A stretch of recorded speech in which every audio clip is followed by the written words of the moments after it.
It's hot out here, and bright. Not a lot can pass without explanation. Everything can be seen and heard. It's the Outback. And live off the land. And he's had many a baffling experience. But the weirdest 3 days was sometime in the 1970s when I left Charter Stowers to perform at the Normanton races in company with my daughter Judy and a boxer. Rewards are few in the bush. After a long, hot day's travelling, the group set up camp and relaxed under a seemingly peaceful night sky. Quiet here, it's a good quiet camp. That's good how it should be.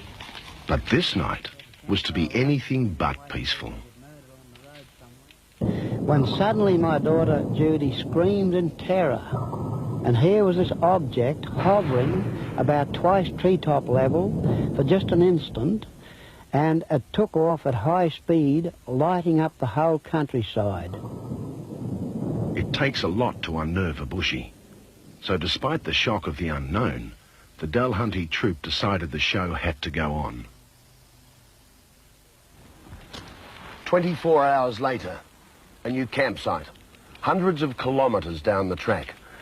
But what was to follow would make the events of the previous night seem almost normal. Well, it was between midnight and dawn.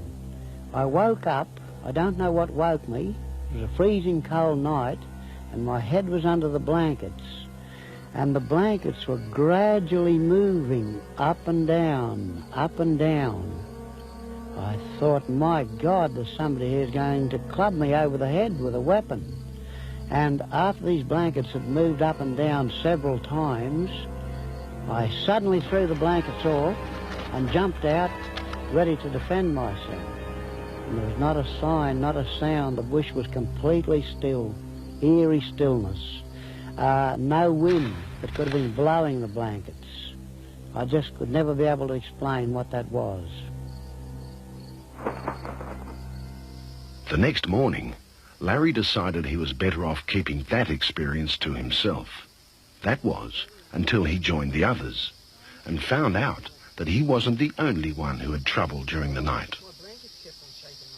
But as we were drinking tea at the campfire, Captain McLean said, by gee, Larry, I had a weird experience last night. It just felt as though somebody was lifting my blankets up and down.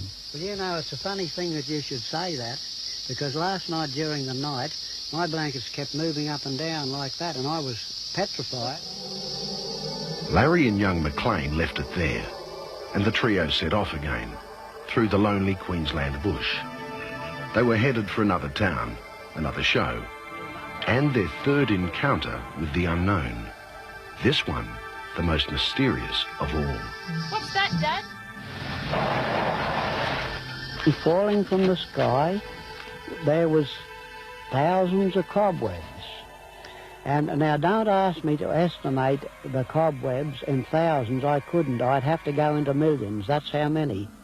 For quite a while, Larry thought maybe it was the heat, that he was seeing things. But later, he was to hear that at Burnett Downs, some 450 miles away, more cobwebs were seen drifting down to Earth. And at Charters Towers to the south, Robert Sweeney, a local alderman, was to confirm that it happened there too. Well, in the early 70s, I was out at the golf club playing golf, and we were out on about the 4th or 5th green, and all of a sudden this sort of wind blew up and this sort of queer stuff came over. We thought it was mist for a start, light rain or something, but it turned out that it seemed to be some sort of a cotton thing or cobwebby turnout. I believe that it was hanging on telephone lines and, you know, all around the town. So I don't think it was just at the golf club. I think it was nearly all over Charters Towers. So, how did the cobwebs get there? One report said they'd been blown in from South America by strong global winds. But John Thompson, a world expert on spiders, is not so sure.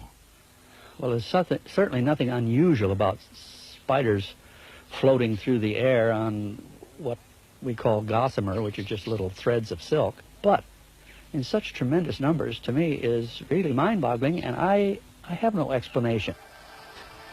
These days, Larry's still on the road, way out west, still mystified by those events back in the 70s. His daughter, Judy, has settled down in North Queensland, but her mind is far from settled. The memories trouble her to this day, and even now she has nightmares, vivid dreams of blinding lights and cobwebs.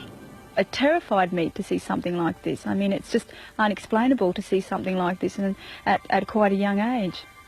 Those 3 days will live with me to the end of my life. They were the weirdest 3 days that I can ever recall in all my travels.